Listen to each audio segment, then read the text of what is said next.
அன்பான தோழர்களே, எல்லோருக்கும் என்னுடைய முதற்கண் வணக்கம்.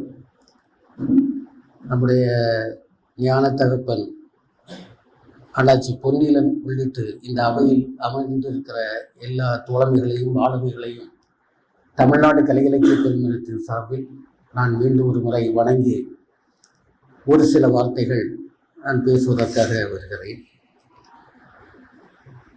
ஆர் நல்லகண்ணு என்று சொல்லுகிற ஒரு ஆளுமை எப்படிப்பட்ட ஆளுமை என்பதை இன்றைக்கு தமிழ்நாடு நன்றாக அறிந்திருக்கிறது. எந்த இடதுசாரி தலைவருக்கும் கிடைக்காத ஒரு மதிப்பு மரியாதை நம்முடைய நல்லகண்ணு அவர்களுக்கு கிடைத்திருக்கிறது என்பதை நாம் பார்க்கிறோம். குறிப்பாக இலக்கிய பேராசான் ஜீவாவுக்கு பிறகு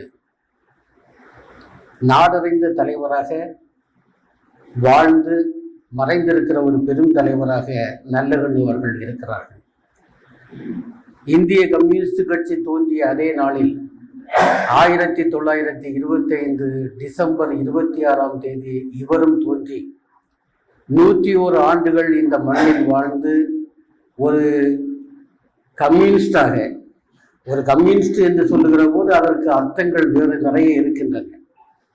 என்னவென்று சொன்னால், தோழர் லெனின் ஒரு முறை சொன்னார், ஒருவன் இந்த உலகத்தில் கம்யூனிஸ்டாக வாழ வேண்டும் என்று சொன்னால், கம்யூனிஸ்டாக மாற வேண்டும் என்று சொன்னால் அவன் குறைந்தது 150 ஆண்டுகள் வாழ வேண்டும் என்று சொன்னார். அதனுடைய பொருள், அந்த கம்யூனிஸ்ட் என்ற உணர்வுள்ள ஒரு மனிதனாக ஒருத்தன் மாற வேண்டும் என்று சொன்னால் அவன் இந்த மண்ணில் 150 ஆண்டுகள் வாழ வேண்டுமா? ஆக ஆயுள் காலம் என்பதை 120 ஆண்டுகளில் முடிந்துவிடும். ஆனால் லெனின் சொன்னது 150 ஆண்டுகள். அத்தனை கடினமான ஒன்று. அதில் இன்றைக்கு நமக்கு ஒரு முன்னுதாரணமாக வாழ்ந்து மறைந்திருக்கிறார் நல்லகண்ணு என்று சொல்லுகிற போது ஒரு சகாப்தமாக வாழ்ந்திருக்கிறார். இன்றைக்கு ஒரு சரித்திரமாக மாறியிருக்கிறார் என்பதுதான். அதிலும் குமரி மாவட்டத்துக்காரர்களுக்கு, கலை இலக்கிய பெருமன்றத்துக்காரர்களுக்கு, குமரி மாவட்ட கம்யூனிஸ்ட் கட்சிக்காரர்களுக்கு நல்லகண்ணு என்று சொன்னால் மிக நெருக்கமான தோழர். ஏனென்றால் 1970களுடைய பிற்பகுதியில் இங்கு இருந்த கம்யூனிஸ்ட் கட்சி என்பது சின்ன கம்யூனிஸ்ட் கட்சி. ஏனென்றால் கட்சி பிளவுகிற போது மார்க்சிஸ்ட் கம்யூனிஸ்ட் கட்சி பெரிய கட்சியாகவும் இந்திய கம்யூனிஸ்ட் கட்சி சிறிய கட்சியாகவும் இருந்தது. சிறிய கட்சி என்றாலும் கூட சிக்கல்கள் எக்கச்சக்கம். அது நல்லகண்ணனுடைய வார்த்தையில் சொன்னால், பாலன் இல்லத்தில் இந்திய கம்யூனிஸ்ட் கட்சியினுடைய மாநில கட்சி அலுவலகத்தில் எல்லா மாவட்டங்களுக்கும் ஃபைல் இருக்கும். அந்த ஃபைல்கள் எல்லாம் சின்ன சின்ன ஃபைல்களாக இருக்கும். ஆனால் குமரி மாவட்டத்தினுடைய ஃபைல் மட்டும் பெரிய ஃபைலாக இருக்கும் என்று சொன்னால், அந்த அளவுக்கு சிக்கல்களும் புகார்களும் அப்படி இருந்த காலத்தில் எத்தனையோ முறை குமரி மாவட்டத்திற்கு வந்து இந்த கட்சியை ஒழுங்குபடுத்த, இந்த கட்சியை சீர்படுத்த அந்த காலத்தில் 1970களுடைய பிற்பகுதியில் பல முறைகள் இந்த மண்ணுக்கு வந்திருக்கிறார். எனவே அன்றைக்கு கல்லூரியில் படித்துக் கொண்டிருந்த எங்களை போன்றவர்களுக்கு அந்த காலத்திலிருந்து இந்த நல்லகண்ணு என்று சொல்லக்கூடிய அருமையான தோழர் எங்களுக்கு அறிமுகம். ஒரு வகையில் எங்களுக்கு ஒரு தந்தையாக, ஒரு ஆசானாக இருந்தார் என்றே சொல்லலாம். அது கட்சியில் மட்டுமல்ல, கலை இலக்கிய பெருமன்றம் என்று சொல்லுகிற போது அதன் மீது அவர் காட்டிய பாசமும் தனி. குறிப்பாக குமரி மாவட்டத்திலே இலக்கிய முகாம்கள் நம்முடைய அண்ணாச்சி பேராசிரியர் வானமாமலை இருவரும் இணைந்து உருவாக்கிய ஒரு அமைப்பு அந்த இலக்கிய முகாம் என்பது இன்றைக்கு 45 ஆண்டுகளை கடந்து நடக்கக்கூடிய ஒரு மிகப்பெரிய இலக்கிய சங்கமம். அது தமிழ்நாடு முழுவதும் இருந்து இலக்கியவாதிகளும் கலைஞர்களும் சங்கமிக்கின்ற அந்த சங்கமம். அதை முதலில் தொடங்குகின்ற போது பேராசிரியர் வானமாமலை எல்லா நிகழ்வுகளுக்கும் வந்திருந்து தலைமை தாங்கி வழிநடத்தி செல்வார். அவர் மறைந்த அந்த ஆண்டிலிருந்து எல்லா ஆண்டுகளும் நல்லகண்ணு அவர்கள் அந்த முகாமுக்கு வந்து கொண்டே இருந்தார். ஒரு வகையில் பேராசிரியர் வானமாமலையினுடைய அந்த தலைமை வழிகாட்டுதல் இல்லை என்று சொல்லுகிற போது அந்த இடத்தை இட்டு நிரப்பிய ஒரு மகான் நம்முடைய நல்லகண்ணு அவர்கள். எனவேதான் தோழர் நல்லகண்ணுவுக்கு நிறைய பாராட்டுகள் கிடைத்தன. அவருடைய வாழ்க்கையில் நிறைய பாராட்டுகள், நிறைய அங்கீகாரங்கள் எல்லாம் கிடைத்தாலும் கூட நான் இப்போதும் நினைவில் பார்க்கிறேன். அண்ணாச்சியும் அதை குறிப்பிட்டார்கள். நெட்டா என்று சொல்லக்கூடிய அந்த இடத்தில் வைத்து நடைபெற்ற அந்த முகாமில் தோழர் நல்லகண்ணுக்கு ஒரு பாராட்டு விழா நடத்தினோம். அந்த பாராட்டு விழா என்பது அதற்கு முன்பு நல்லகண்ணு அவர்களுக்கு அப்படி ஒரு பாராட்டு விழா நடந்திருக்காரு. இடையே 400 பேர் கூடியிருக்கக்கூடிய அரங்கத்தினுடைய ஒரு ஓரத்திலிருந்து தாரை தப்பட்டை முழங்க தோழர் நல்லகண்ணுவை அழைத்து வந்த காட்சி இப்போதும் பசுமையாக இருக்கிறது. அப்படி குமரி மாவட்டம் என்று சொல்லுகிற போது நல்லகண்ணு என்று சொல்லக்கூடிய தோழருக்கு, நல்லகண்ணு என்று சொல்லக்கூடிய தலைவருக்கு எப்போதுமே மிக மிக நெருக்கமான ஒரு நினைவும் ஒரு தன்மையும் பண்பும் அப்படி அமைந்திருக்கிறது நம்முடைய இது. ஒரு வகையில் நல்லகண்ணுவை பற்றி பேசுகிற போது எல்லோருமே எளிமை, முதலில் பேசுகின்ற வார்த்தையே நல்லகண்ணு என்று சொன்னால் எளிமை. அது ஒரு வகையில் காந்தியத்தினுடைய வெளிப்பாடு என்று சொல்லலாம். சுதந்திர போராட்ட காலத்தில் வாழ்ந்த தலைவர்கள் எல்லோருமே அந்த காந்தியினுடைய எளிமையை ஏற்றுக்கொண்டார்கள். அடுத்தது சொன்னால் நேர்மை என்று சொல்லுவார்கள். நல்லகண்ணுடைய இரண்டாவது பண்பாக சொல்லக்கூடிய நேர்மை. அது ஒரு கடைசி வரையில் நேர்மையாக இருந்தார். அப்பொழுக்கற்ற ஒரு தலைவராக வாழ்ந்தார். இவ்வளவு மோசமான அரசியல் சூழ்நிலைகள் இன்றைக்கு அவங்க உதயகுமார் பேசுகின்ற போது, இன்றைய அரசியலை பேசுகின்ற போது அரசியல் எவ்வளவு மோசமாக போயிருக்கிறது என்பதை வைத்துதான் பேசினார். அதை பேசுகின்ற போதுதான் நல்லகண்ணுடைய தலைமை பண்பு எப்படி என்று சொல்லி ஒப்பிட்டு பேசினார்கள். அப்படிப்பட்ட சூழலில் கூட தன்னை இழக்காமல், தன்னுடைய சுயத்தை இழக்காமல் அவர் கடைசி வரை வாழ்ந்தார் என்று சொன்னால் ஒரு வகையில் அந்த எளிமை, நேர்மை என்பது மட்டுமல்ல, நம்முடைய தோழர் நல்லகண்ணு அவர்கள் தொடக்கம் முதல் கடைசி வரையிலும் போராளியாகவே வாழ்ந்தார் என்பதை இந்த இடத்திலே நாம் பதிவு செய்ய வேண்டும். ஏனென்றால் அந்த போராளி இல்லை என்று சொன்னால் நல்லகண்ணு இல்லை. 1930 அல்லது 31ஆம் ஆண்டு தூத்துக்குடியில இருக்கக்கூடிய தொழிலாளர்கள் போராடி கொண்டிருக்கிறார்கள். தொழிற்சாலை அடைக்கப்பட்டிருக்கிறது. தொழிலாளிகள் உணவு இல்லாமல் திண்டாடி கொண்டிருக்கிறார்கள். வருமானம் இல்லை. என்ன செய்வது என்ற சூழலில் சில பணிகள் நடக்கின்றன. ஸ்ரீவைகுண்டம் நம்முடைய ஆரன்கேனுடைய ஊர். அந்த ஸ்ரீவைகுண்டத்தில் இருக்கக்கூடிய பள்ளிக்கூடத்து மாணவர்கள் ஒவ்வொரு வீடாக சென்று அரிசி, காய்கறிகள் என்று சேகரித்துக் கொண்டிருக்கிறார்கள். அறியா பருவம், என்ன நடக்கிறது என்று அந்த குழந்தைகளுக்கு தெரியாது. ஆனால் அரிசியையும் மற்ற காய்கறி இந்த போன்ற ஐட்டங்களை எல்லாம் சேகரித்து எதற்கு? தூத்துக்குடியிலே போராடி கொண்டிருக்கக்கூடிய ஆகாரம் இல்லாமல் இருக்கக்கூடிய அந்த தொழிலாளர்களுக்கு கொடுப்பதற்காக இந்த இளம் பிஞ்சுகள் ஸ்ரீவைகுண்டம் ஊரினுடைய தெருக்களிலே அலைகிறார்கள். அப்படி அலைந்தவர்களில் ஒருவர் தான் நாம் பேசுகின்ற நல்லகண்ணு. சரியாக சொன்னால், நல்லகண்ணுடைய வார்த்தையில் சொன்னால் அது 6வது வயசு. அந்த 6வது வயசில் ஒரு போராளி குணம், அதுதான் அவரை கடைசி வரையிலும் கொண்டு வந்திருக்கிறது. எந்த இடத்திலும் அவர் தன்னுடைய போராளி என்பதிலிருந்து மாறவே இல்லை. மிகப்பெரிய மனிதாபிமானி என்றெல்லாம் சொன்னாலும் கூட நாம் பார்க்கின்ற போது நல்லகண்ணு என்ற போராளி, சமூகத்தினுடைய போராளி, அரசியல் போராளி, தொடர்ச்சியாக அதனுடைய விளைவுதான் நான் சொல்லுவேன். சில நேரங்களில் கட்சி எடுக்கின்ற நிலைப்பாடுகள், முடிவுகளை விட நல்லகண்ணு என்று சொல்லக்கூடிய தோழமை, ஒரு ஆளுமை, சுயமாக முடிவுகள் செய்த இடம் உண்டு. அதை நேரடியாக அறிந்தவர்கள் நம்முடைய தோழர் உதயகுமாராக இருப்பார்கள். அணுகுண்டு மற்ற அணுமின் நிலையம் பற்றிய பிரச்சனைகள் வருகின்ற போது கட்சி சரியான நிலைப்பாடு ஒன்றும் எடுக்கவில்லை, நன்றாக தெரியும் நமக்கு. ஆனால் தோழர் நல்லகண்ணு அந்த போராட்ட அரங்கத்திற்கு வந்திருப்பார், போராளிகளை சந்தித்திருப்பார் என்று சொல்லுகிற போது அதில் நல்லகண்ணு என்று சொல்லக்கூடிய போராளி வெளிப்படுகிறார். அல்லது ஈழத்தமிழ் பிரச்சனை நடக்கின்ற போது கட்சி ஆரம்பத்தில் மிகச்சரியான நிலைப்பாடுகள் எதுவும் எடுக்கவில்லை, நமக்கு நன்றாக தெரியும். என்றாலும் நல்லகண்ணு என்று சொல்லக்கூடிய மனிதர், நல்லகண்ணு என்று சொல்லக்கூடிய போராளி அதற்கும் ஆதரவு தெரிவித்தார். ஏனென்றால் போராடுகின்றவர்கள் மனிதர்கள்.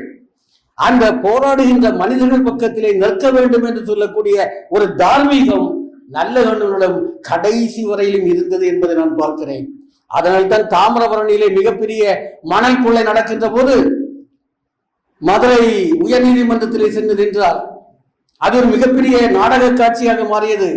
நீதிபதியை அதிர்ந்து போய்விட்டார். சொன்னார், எனக்கு 86 வயசு, இந்த 86 வயசு என்னுடைய குடும்பத்திற்காக வரவில்லை, இங்கே மணல் கொள்ளை போகிறது, அதை தடுப்பதற்காக வந்திருக்கிறேன் என்று சொல்லுகிற போது நீதிபதிக்கு வேறு ஒன்றும் சொல்ல முடியவில்லை. அப்படிப்பட்ட ஒரு மா மனிதராக நம்முடைய தோழர் நல்லகண்ணு இருந்திருக்கிறார். சென்னையிலே நடந்த பல போராட்டங்களில் அந்த போராட்ட முகாம்களில் அது எந்த கட்சி யார் நடத்துகிறார்கள் என்பதெல்லாம் அல்ல, அந்த கோரிக்கை நியாயமா நல்லகண்ணு அங்கே இருப்பார் என்று சொன்னால் அது நல்லகண்ணு என்று சொல்லக்கூடிய மனிதருடைய அந்த உள்ள கிடக்கை, அந்த மனிதன் அதற்குள்ளே இருந்த போராளி இதயம், அதுதான் காரணம் என்று நினைக்கிறேன். எனவேதான் மற்ற தலைவர்களை விட இவர் வித்தியாசப்பட்டு நிற்கிறார்.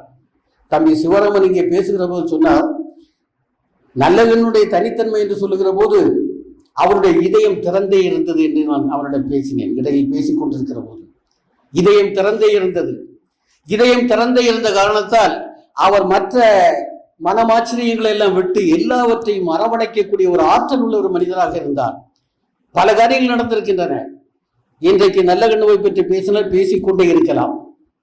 அத்தனை விஷயங்கள் இருக்கின்றன. ஏனென்றால் இப்படிப்பட்ட ஒரு பெருமை, ஏனென்றால் அவர் வாழுகின்ற காலத்திலேயே அவரை பற்றிய நூல்கள் வெளிவந்துவிட்டன. பல நூல்கள் வந்திருக்கின்றன. இங்கே பேசப்பட்ட ஜீவபாரதி இருக்கிறாரே, ஜீவபாரதி முதல் தொடங்கி நிறைய பேர் எழுதி இன்றைக்கு நூல்களாக தமிழ்நாட்டில் உலவிக் கொண்டிருக்கிறது. அப்படி வருகிற போது என்ன, இவரை பற்றி இந்த அளவுக்கு பேசுவதற்கு என்ன இடம் வந்து விட்டது? பொதுவாக இடதுசாரிகளை பத்திரிகைகள் கண்டுகொள்வதில்லை, அல்லது தொலைக்காட்சி ஊடகங்கள் கண்டுகொள்வதில்லை. ஆனால் நல்லகண்ணுவை பத்திரிகை ஊடகங்கள் கண்டுகொண்டன, தொலைக்காட்சி ஊடகங்கள் கண்டுகொண்டன என்று சொன்னால் இவர் எல்லாவற்றிலிருந்து வித்தியாசப்பட்டு நிற்கிறார், வேறுபட்டு நிற்கிறார் என்ற ஒரு மிக முக்கியமான காரணம். அங்கேதான் அவருடைய நேர்மை, அவருடைய எளிமை, அவருடைய போராளித்தன்மை எல்லாம் வருகிறது. நான் என்ன பார்க்கிறேன் என்று சொன்னால் அவருடைய இதயம் எவ்வளவு திறந்த இதயம் என்பதை நான் பார்க்கிறேன். குறிப்பாக தமிழ் ஒளி என்று ஒரு கவிஞர் இருந்தார், மிகப்பெரிய கவிஞர். ஆனால் அந்த கவிஞர் புறக்கணிக்கப்பட்ட ஒரு கவிஞர், பல காரணங்களால் புறக்கணிக்கப்பட்ட கவிஞர்.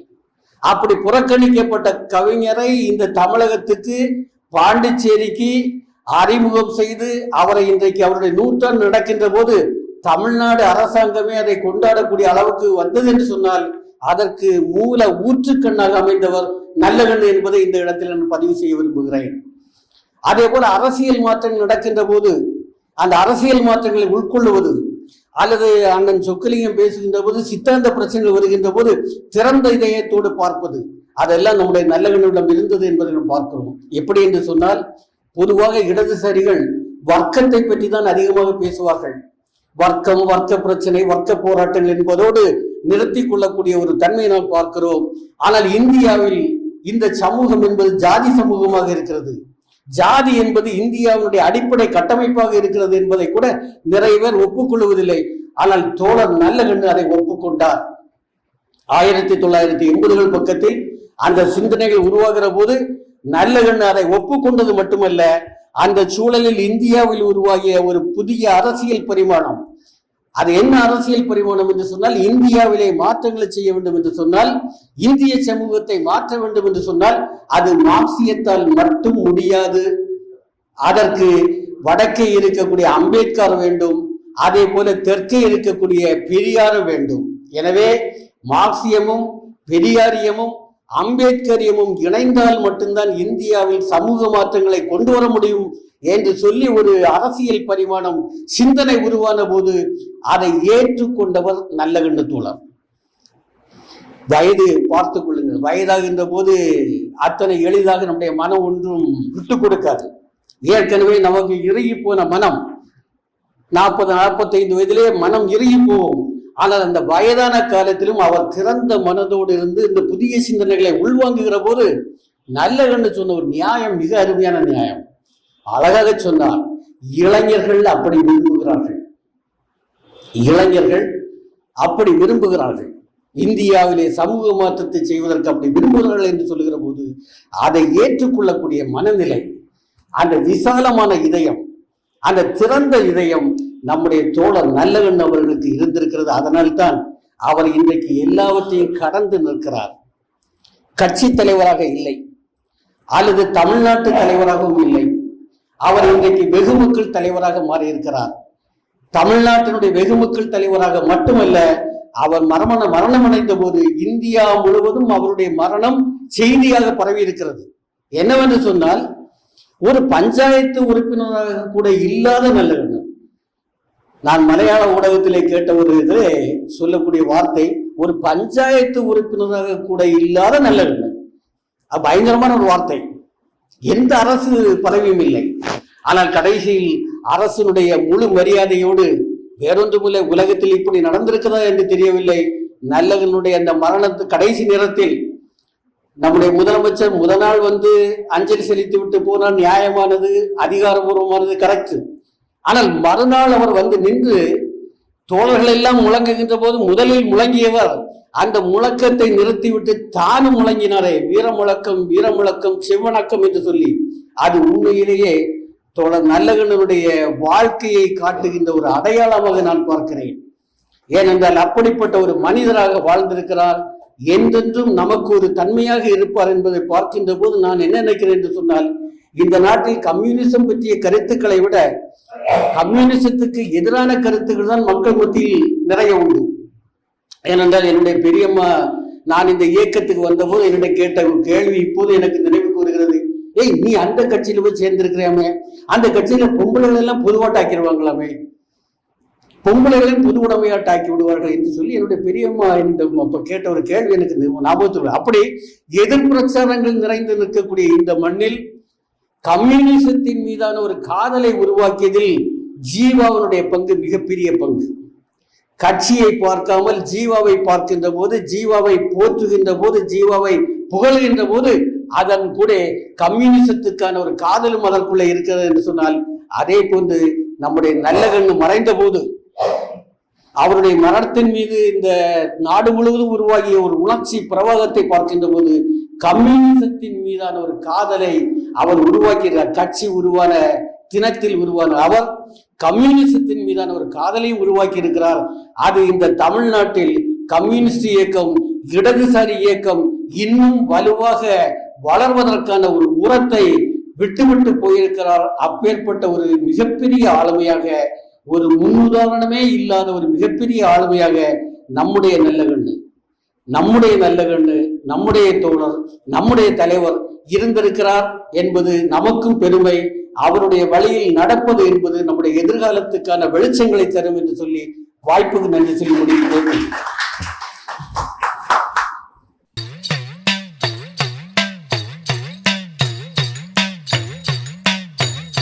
பிறப்பு ஒக்கும் எல்லா உயிர்க்கும் சிறப்பு ஒவ்வா செய்தொழில் வேற்றுமையான்.